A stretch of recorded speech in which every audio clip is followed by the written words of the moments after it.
एके कढईत 1 स्पून तेल घातले. आता 2 स्पून चणा डाळ, 2 स्पून उडद डाळ हे भाजून घेणार आहे चांगलं दोन्ही साईड लालसर.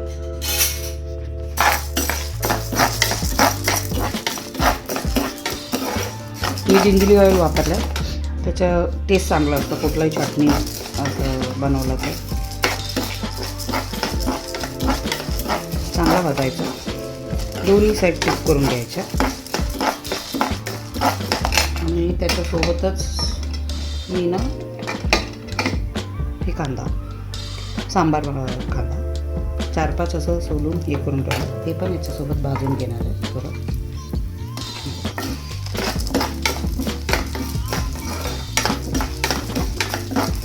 हे ऑप्शनल आहे, मी याचं अर्ध थोडं विथ ऑनियन विथआउट ऑनियन करून घेणार आहे. तुम्ही भाजून घेऊया, थोडंसं डाळ ना लालसर व्हायला पाहिजे.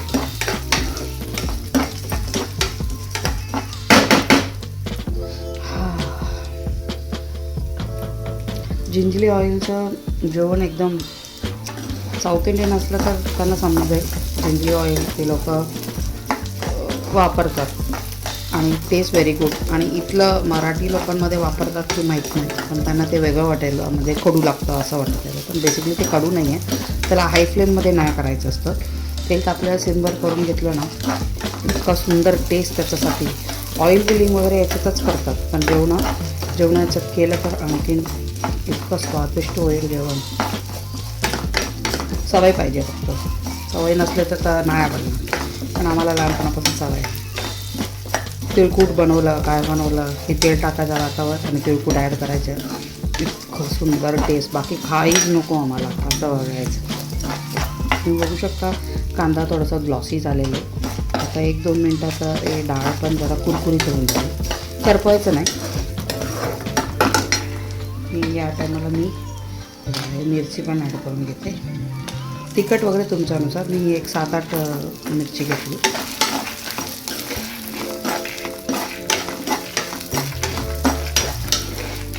हिंग फोडणी देताना देणार आहे.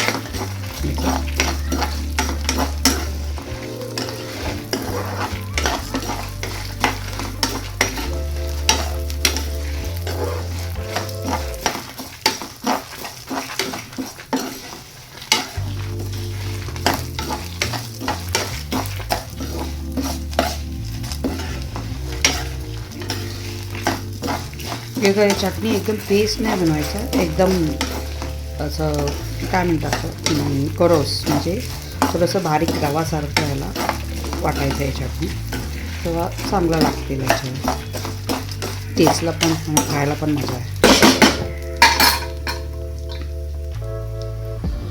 छोटीशी साईज इमली,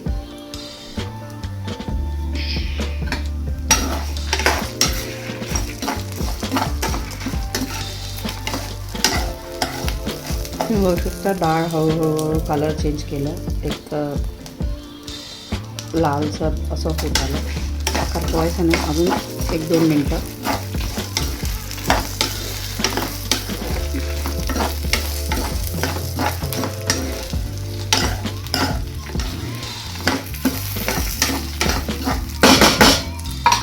मी ना पुदिना धुवून थोडं उन्हात सुकवलेलं आहे, थोडंसं असं क्रिस्पी असं झालेलं आहे, त्याला याच्याबरोबर भाजून घेणार आहे आता. आणि याच्यासोबत थोडंसं ओलं नारळ लावणार आहे. पुदिना धुवून ठेवलेलं आहे, त्याला पाणी न टाकता, म्हणजे याच्यात पाणी सुटणारच आहे, तर याच्याबरोबर चांगलं तेलामध्ये त्याला हे करून घ्या, रोस्ट करून घ्यायचं.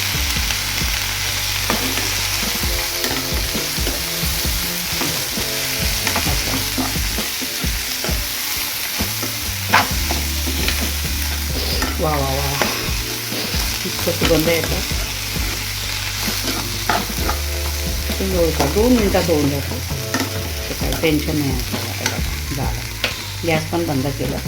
आणि याच्यात मी आता थोडंसं एक छोटी वाटी नारळ ॲड करणार आहे, ते किसून ठेवलेले ओलं नारळ ते ॲड करणार आणि पूर्णपणे थंड करायचं आणि मग वाटायचं मीठ लागतं. बघा नारळ त्या आता तवा एक गरम आहे त्याच्यातच मी त्याला परतून घेतो असं ते पण फ्राय गरम पूर्ण थंड करायचं.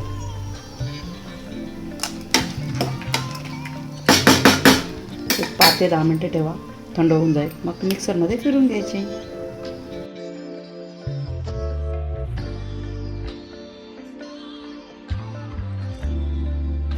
हे आता मिक्सर जारमध्ये लावणार आहे एक 5 मिनटानंतर आणि त्याला मी वाटून झाल्यावर तुम्हाला दाखवतो.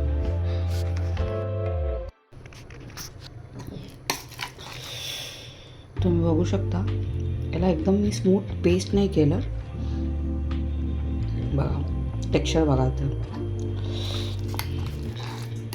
आणि याला आता मी फोडणी देऊन एका बॉटलमध्ये एअरटाईट कंटेनरमध्ये ठेवलं ना, आरामात तुम्हाला 15-20 दिवस चांगलं येईल ही चटणी. तुम्ही भाजी म्हणजे असं उसळ त्याच्यात पुदिना फ्लेवर द्यायचं असेल तर त्याला थोडंसं तुम्ही ॲड करू शकता फोडणीमध्ये, इतकं सुंदर टेस्ट लागेल त्याचा. या असं चटणी असलं ना चपाती, इडली, डोसा प्लस गरम भातावर इतकं सुंदर लागेल. मी भात लावले कुकरमध्ये याच्यासाठी, बघून द्या तुम्हाला दाखवते.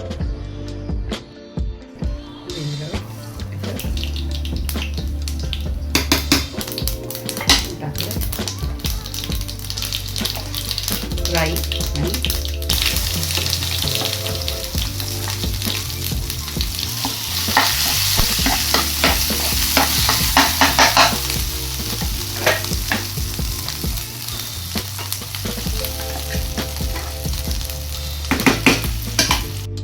करून घेतले. बस बघा, भात झाल्यावर भातावर लावून दाखवते.